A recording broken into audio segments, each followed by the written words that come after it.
What's up? My name is Eric Butler. This channel is called Report and Opine. I am back.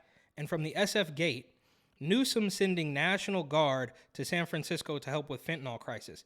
Now, why does he want to do that? All of a sudden, he wants to help people? He wants to get fentanyl off the street? What is happening? Is he gearing up for a run for president because these Democrats constantly fell up? You remember when he drove San Francisco into the ground, slept with his best friend's wife, and then blamed it on the alcohol? Now he wants to clean up the streets of San Francisco? For what? And I think that if Gavin Newsom becomes president, it's one of the only things that could drive us straight into hot kinetic conflict, because this man is absolutely despicable and he wants to turn the entire country into California. Or should I say, his overlords are going to force him to do that because he has no principles. He doesn't care about anything. He's doing what he's told by the people behind the curtain, whoever that might be.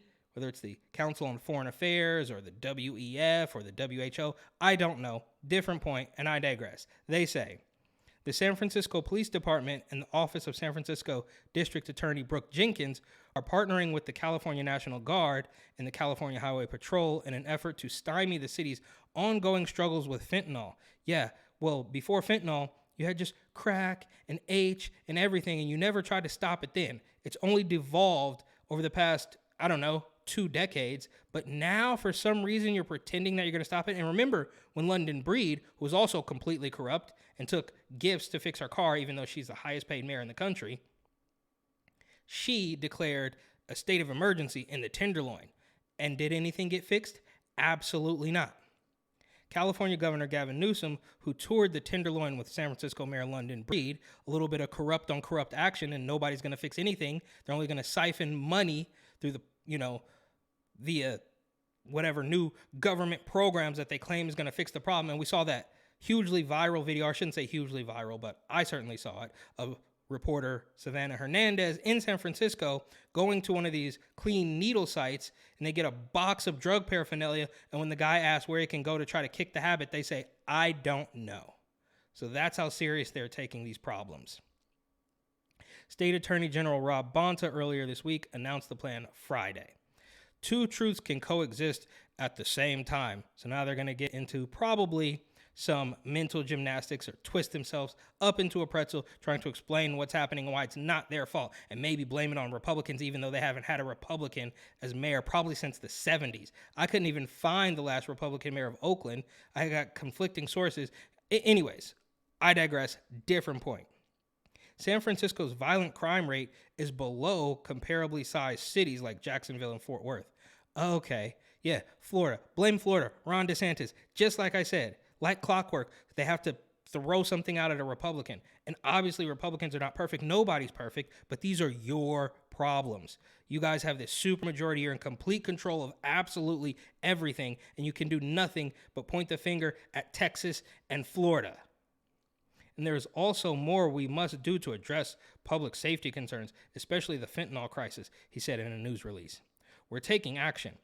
Through this new collaborative partnership, we are providing more law enforcement resources and personnel to crack down on crime linked to the fentanyl crisis, which Mayor London Breed said was being headed up by Honduran immigrants, and then she got laughed out of the building and called a racist by the weirdo extreme activists. I don't know who's actually doing this. I don't know who's actually in favor of all of this nonsense, because they should have been.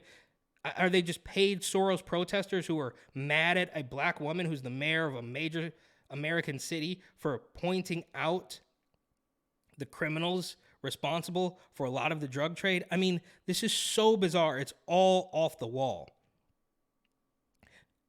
Moving on.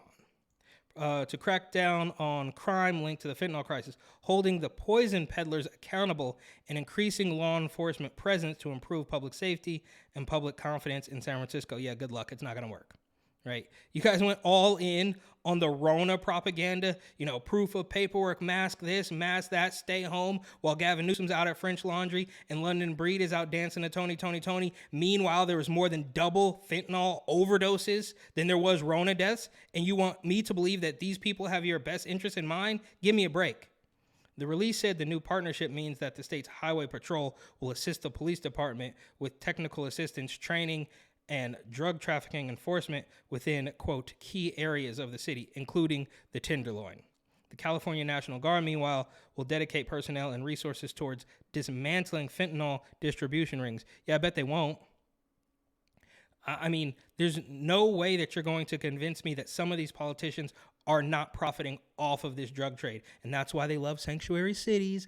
And that's why they love free needles. And that's why they love, all of their weirdo stuff.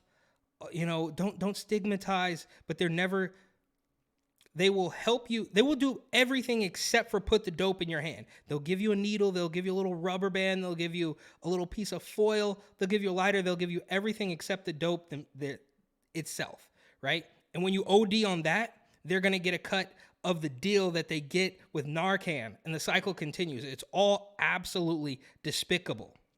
The partnership is in its nascent stages, as the exact number of personnel that will aid San Francisco has yet to be determined. Still, local leaders called it a massive step. Yeah, well, the bar is so low, just acknowledging the problem is a step in the right direction because most of them are scared to even do that. Our police department and district attorney have been partnering to tackle this issue and increase enforcement, but our local agencies can use more support. Yeah, it's all absolutely fake, right? Just like we saw with Rona, and they create these laws via press release. This is the same thing they're doing. They're just creating these press releases, creating these news headlines, pretending like something's going to happen, but I can almost guarantee nothing will happen, right? So after when the Rona propaganda and the Rona mandates all get questioned, it immediately goes by the wayside because they thought you were going to bend the knee, they thought you were going to capitulate, and they think, and this will probably work, but they think that just saying this makes some people believe that might vote for Newsom, I guess, even though we're still undecided on if voting is actually real, especially in a place like California. But of course, different story. Newsom's statement said overdose deaths in the city jumped 40% between January and March of this year, after having a record high the year before. And the year before that, and the year before that, it just keeps on jumping up. And now, finally, Newsom's going to come out and say, I'm going to put a stop to this, as he continues to graduate, as he continues to fail up the political ladder. And right, again, these are the same people who for years have already told us that white men are the problem, but somehow Gavin Newsom is not one of those problems. It doesn't make any sense. Analysis found that San Francisco had the second highest rate of fentanyl-related deaths among large U.S. cities in 2020. Yeah, because people were, self-vaccinating under the Bay Bridge in a tent, while regular citizens were forced to dodge those tents and step over poop and needles.